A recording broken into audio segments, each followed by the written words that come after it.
IKN bukan maunya presiden, tetapi ini keputusan rakyat. Wah, dengar kalimat itu rasanya mau ngomong kotor, tapi sudah kotor orangnya, mau diapain lagi? Itulah NPD, penyakit kejiwaan yang dirinya selalu tidak mau disalahkan. Orang lain yang disalahkan. Kalau benar, hanya dirinya. Gaslighting yang membuat orang normal itu bingung, ditutupi kelemahan dirinya dengan love bombing, bagi-bagi jabatan, bagi para penjilat di sekelilingnya, bagi-bagi bansos agar dirinya bercitra baik, sehingga otak rakyat jelata ketutup bansos dan narasi baik. Mereka berkomentar, dia baik kok, ini gue dapat beras, dikasih bansos sama dia. Pak, Bu, bansos itu bukan dari presiden, itu dari pajak rakyat, itu negara ngutang, utang negara yang harus kalian tanggung. Presiden bagi-bagi itu cuma pencitraan, karena dengan memberi diharap kalian mencintainya dan memilihnya. Sesungguhnya dia memanipulasi otak kalian.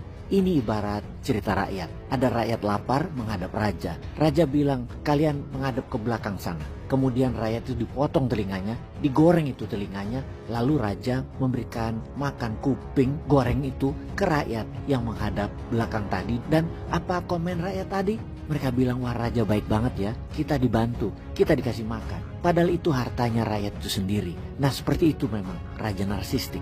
Kok bisa ya dia komentar bahwa ini keputusan rakyat? Oh, atau karena anggota DPR-nya yang menyetujui dan itu dianggap suara rakyat. Karena semua itu keputusan politik, karena mereka saling pegang biji. Dimainkanlah narasi bahwa ini keputusan rakyat. Fakta historis dan politisnya memang 93% anggota fraksi di DPR menyetujui, yang mana itu adalah fakta hukum yang merupakan representasi kemauan rakyat. Tapi kita perlu ingat bahwa semua orang sedunia hampir mengetahui bahwa DPR RI di masa Jokowi adalah tukang stempel dan pemandu hore eksekutif. Ramai di komisi bungkam di paripurna. Selesai kong kali kong, happy together. Undang-Undang nomor 3 tahun 2002 tentang IKN dibuat dengan super cepat, hanya 41 hari saja.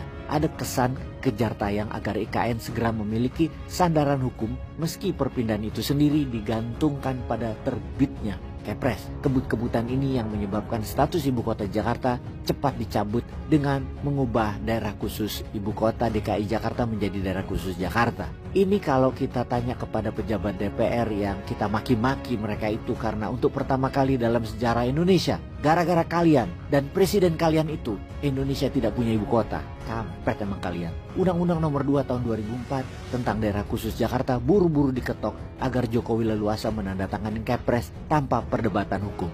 Ia ingin soal IKN sepenuhnya kewenangan otoritatif dirinya, baik kapan pindah, siapa investor maupun pejabat yang diangkat sebagai kepala otorita IKN. Pindah ibu kota negara adalah proyek Jokowi dengan bantuan penasehat termasuk para dukun kayaknya. Triliunan rupiah dan APBN digelontorkan untuk memenuhi ambisi Jokowi tersebut. Kini menjelang akhir jabatan, target untuk pindah gagal dipenuhi. Jokowi tidak menandatangani Kepres karena memang nyatanya belum siap untuk pindah. Jokowi mencari celah untuk melepas tanggung jawab. Satu-satunya pihak yang bisa dikambing hitamkan adalah DPR. Narasinya adalah pindah ibu kota itu kemauan seluruh rakyat. Asu, dalam. Begitulah karakter presiden yang selalu cari kambing hitam, tidak mau disalahkan dan gemar membolak-balik informasi. Kita juga semua tahu soal pindah IKN itu kemauan dan ambisi dari Jokowi untuk alasan legacy, mistis, atau alasan yang tidak logis lainnya yang banyak. Segala kritik baik terkait naskah akademik, pembebasan lahan, hingga sumber pembiayaan itu diabaikannya. Apapun keberatan tersebut, proyek IKN harus jadi. Sekarang muncul dagelan baru bahwa proyek IKN adalah keputusan seluruh rakyat. Rakyat mana, Cing? Mungkin rakyat Tiongkok ya, seperti Rempang dan PIK 2 yang demi rakyat diberi status proyek strategis nasional. Maka IKN juga menjadi jualan Jokowi ke Tiongkok. Dokumen komitmen Chengdu bersama Xi Jinping masih tersimpan rapi. Bukti bahwa Jokowi bukan bekerja buat rakyat, tetapi kepentingan tertentu, dan sudah jelas itu. Mengalihkan kegagalan pada keputusan seluruh rakyat menunjukkan bahwa Jokowi mulai frustrasi kayaknya. Tak ada harapan lagi soal IKN. Sebagaimana kasus dugaan korupsi dana COVID-19, maka kasus pembiayaan IKN harus diperiksa atas kemungkinan kerugian negara tersebut. Tambah delik pengkhianatan negara kalau perlu. Peace.